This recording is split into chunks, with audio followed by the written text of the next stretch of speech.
There is a serious health crisis happening right now in the United States.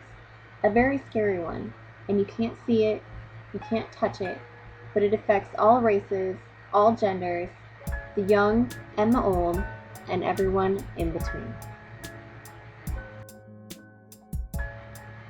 The crisis we're experiencing is that an estimated 43.8 million adults in the U.S. currently suffer from some type of mental illness. And in 2013, approximately 10 million adults were suffering from a severe mental illness.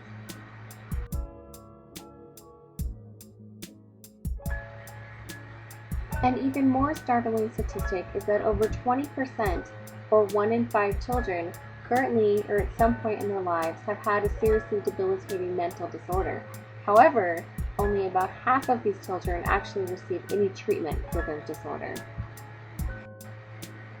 The worst part about these numbers is that they are steadily on the rise. Compared to 50 years ago, according to some estimates, 5 to 8 times as many high school and college students meet the criteria for major depression or anxiety disorder, and this can't be attributed to changed diagnostic criteria, as the comparison is the same even when the criteria are constant. Hopefully by now you're thinking to yourself, why is this a problem? With so much new technology and understanding of psychology, why are mental illnesses on the rise? And maybe you're questioning how it affects you, and with any luck, you're wondering how you can help.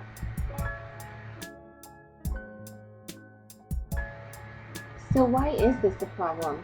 Basically because our children are suffering. Children and adolescents with mental illness not only struggle with their own mental and emotional challenges, but they also suffer in school, with nearly 50% of mentally ill teenagers dropping out of school. And not only that, they're getting in trouble with the law, and many mentally ill juveniles end up in detention centers. Sadly, 65% of boys and 75% of girls incarcerated in juvenile detention centers have at least one mental illness. So how does this affect you? Well, you're paying for it. On average, the cost of detaining one person in a juvenile detention center is $88,000 per year. States spend approximately $7.1 million per day on juvenile detention, and that comes out of your taxes. What can you do to help? That answer is much simpler. One of the biggest ways you may be able to help reduce mental illness among our youth is to encourage kids to play. Get your kids out of your hair and tell them to go play outside. Winter, spring, summer, or fall, outside play is best for all. It's no secret that schools across the country have been reducing or even eliminating recess, meaning kids don't have nearly enough time to get outside and burn off all their pent-up energy.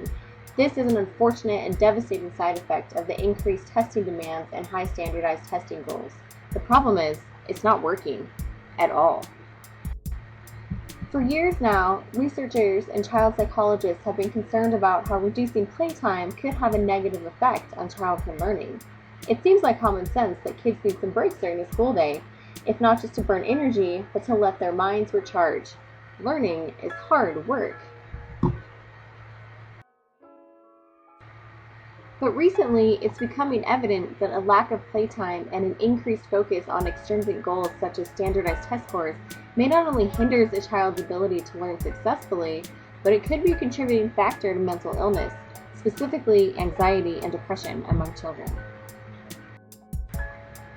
Additionally, recess and playtime in general are extremely important to a child's social and emotional development. Even if it doesn't contribute to something as dramatic as a mental disorder, lack of playtime can impede a child's ability to develop a sense of independence. Unfortunately, the problem isn't completely contained to the schools. More and more often, parents and caregivers use TV, video games, and other electronics to occupy their children's time.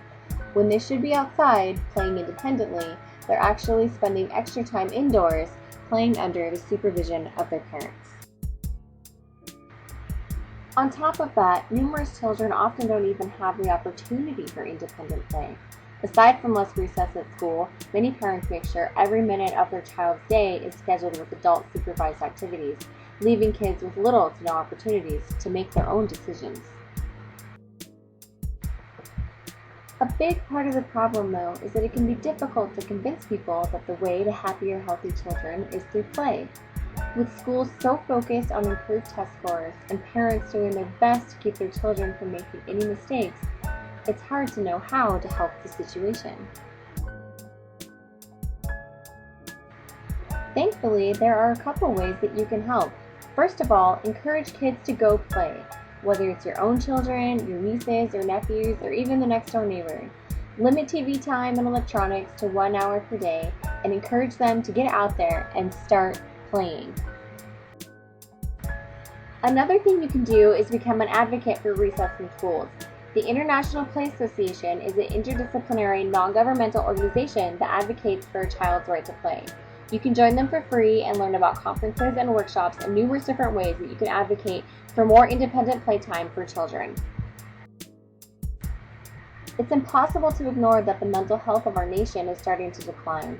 There is an increase in the number of mentally ill adults, but an even more concerning issue is the increase of children suffering from mental illness. One of the easiest ways to combat this is to allow them more time to play, to help them learn and grow into happy, healthy adults. Be an advocate for children. Encourage kids to play outside, to play with friends, and to use their imagination.